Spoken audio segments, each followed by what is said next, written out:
بات یہ کہ آپ نے بھی لائبل ڈیفیمیشن لاس کی بات کی، بالکل آپ نے درست کہا کہ نہیں کہنا چاہیے. جس طرح سے ابھی آپ بھی میں کہوں گا کہ فلاں کو قاتل، فلاں کو غدار، تو یہ بھی لائبل ڈیفیمیشن میں ہی آتا ہے. میرے خیال میں ہم جب مین اسٹریم میڈیا پہ بات کرتے ہیں تو ذرا سا شاندانہ صاحبہ، ہم لوگ اتنا پرانا، پہلی بار تو آپ کو انٹرویو میں نہیں کر رہا، تو میری گزارش یہی ہوتی ہے کہ ذرا سا ہم ریسٹرین کے ساتھ بات کریں. اگر ہم کہیں جی فلاں قاتل ہے اور فلاں، تو وہی بات جو آپ ان پہ الزام دھر رہی ہیں وہی آپ بھی کر رہی ہیں نا. ایسا نہیں ہے. آپ مجھے بتائیں کیا ارشد شریف کو عمران خان نے شہید کیا تھا؟ کیا عزیز میمن کو عمران خان نے شہید کیا تھا؟ کیا فاطمہ بھٹو کو عمران خان نے شہید کیا تھا؟ سن لینا، ہمارا پیارا دوست تھا. میں کہہ رہا ہوں نام سر، جو لوگ پاکستان کے، جی جی جی، میں نے تو نام کسی کا نہیں لیا، میں تو قاتل خاندان بولا ہے. اب جو اپنے آپ یہ لیبل لگانا چاہتا ہے لگا دے، میں نے تو کسی پہ نہیں لگایا، وہ اپنے آپ پہ خود لگا رہے ہوتے ہیں. مجھے پتا ہے کہ جو لوگ ارشد شریف کے شہادت والے دن ہیپی برتھ ڈے کا کیک کاٹ رہے ہوں گے اور دیوالی کا کیک کاٹ رہے ہوں گے، وہ اس کی خیر خواہ ہے کیا؟ اچھا مجھے یہ بتائیے کہ میں ذرا پروگرام کے ایجنڈے پہ میں چاہوں گا کہ ہم دوبارہ گھوم پھر کر آئیں کہ آپ نے کہا کہ جی میں بھی چاہ رہی ہوں، لیکن اگر آپ مجھے بولنے دیں گے تو میں بات کروں گی. نہیں، ہم دونوں بول رہے ہیں. آپ نے سوال پوچھا، مجھے جواب دینے دیں جی پلیز. جی جی جی جی. اچھا میرا سوال یہ ہے کہ آپ نے 2 سوال پوچھے. جی میں نے لائبل ڈیفیمیشن کا تو ظاہر آپ بات کری تھی تو میں نے اس کے لیے بات کر دی نا. میرا عرض یہ کرنے کہ آپ نے کہا کہ جی میٹنگ کا جو ہے ایجنڈا آپ لوگوں کو نہیں پتا تھا، لیکن ظاہر ہے آپ لوگوں نے وہاں پر بقول آپ کے ایک یونائٹڈ فرنٹ پیش کر دیا. کیا یہی بات ہوئی اگر ہم نٹ شل میں کہیں؟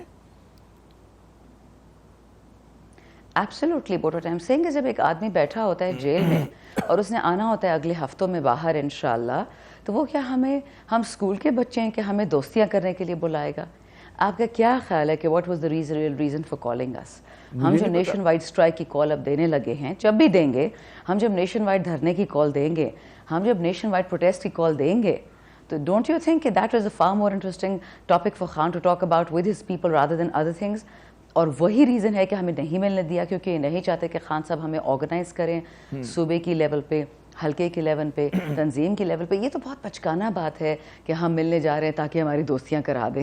میں دوبارہ معاف کیجیے گا، میں اپنے ناظرین کی اس کے لیے کہ اب آپ لوگ جو ہیں باہم شیر و شکر ہو گئے، کوئی آپ لوگوں میں اختلافات نہیں ہے، کوئی کسی سے ناراض نہیں، کہ ایسی ہی بات ہے. تو یہ بتائیے کہ مطلب میں آپ کے بیانات دیکھ رہا تھا، مطلب ہے نا، تو سنا جیسے کہ آپ نے شہریار آفریدی، ایک منٹ، کہ جو شبلی فراز صاحب پہ تنقید ہوئی، آپ نے کہا کہ جی ہمارے اس کے اندر جو ہے ایسے لوگ آ گئے ہیں کہ جو مطلب ہے مشکوک کردار کے لوگ ہیں. یہ آپ کی کوٹس ہیں نا، یہ آپ نہیں فرمایا ہے نا؟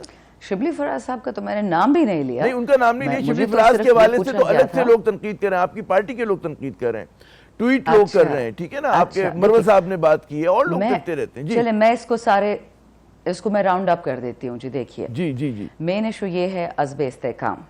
اس عزب استحکام بیسیکلی انہوں نے کے پی میں اور بلوچستان میں کامیاب کروانا ہے، ہماری کمر توڑنی ہے. کیونکہ جہاں پہ معدنیات نکل آتے نا، وہاں پہ پتہ نہیں کہ دہشت گرد کہاں سے پہنچ جاتے ہیں، پھر ان کے پیچھے آپریشن سٹارٹ ہو جاتا ہے. یہ تو پاکستان کا پرانا حرب ہے. ٹھیک، ابھی بھی ہم مینٹین کرتے ہیں یہ جو سارے دھڑے بازی کی باتیں ہیں، اٹ از ایبسولوٹلی نانسنس. یہ اسی سے ریلیٹڈ ہے کہ ہماری عزب استحکام پہ اور خان صاحب کی انشاءاللہ جو رہائی ہے ممکنہ اور جلد ہی ہوگی، اس پہ ہم بات نہ کریں. اب جو دھڑے بازی کی ایشو ہے میں آپ کو بتاتی ہوں.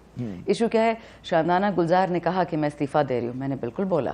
میں نے کیوں بولا؟ کیونکہ شہریار نے فلور آف دا ہاؤس پہ کہا کہ آپ لوگ عورتوں کی عزت نہیں کرتے. اس نے ہاؤس کو بہت ساری باتیں سنائی کہ آپ منافق ہیں، آپ نے عورتوں کے پردے چار دیواری خراب کی ہے، اور ایسے ہاؤس میں کیسے بیٹھوں ایسے گندے لوگوں کے ساتھ. اسپیچ اس نے یہ کہی. لوگوں نے اس کی ٹرانسلیشن میرے سامنے شہریار آفریدی صاحب کا پیغام تھا کہ جی بانی پی ٹی آئی کی رہائی کے لیے کچھ نہیں ہو رہا، اس لیے ہمیں مستعفی ہو جانا چاہیے. جس پر مطلب جب یہ بات اسد قیصر نے سنی تو پھر وہ بھی اس کے لیے تیار ہو گئے. ٹھیک ہے نا. وہ جو آپ شبلی فراز کی بات کر رہی ہیں تو اس پہ تو مروت صاحب کا ایک ایکس پہ پوسٹ ہوئی ہوئی ہے. میں شبلی فراز کی بات نہیں کر رہی ہوں، میں کچھ اور کہہ رہی ہوں. جی جی، میں دونوں کو ملا رہا ہوں تاکہ میں کچھ اور کہہ رہی ہوں آپ کو.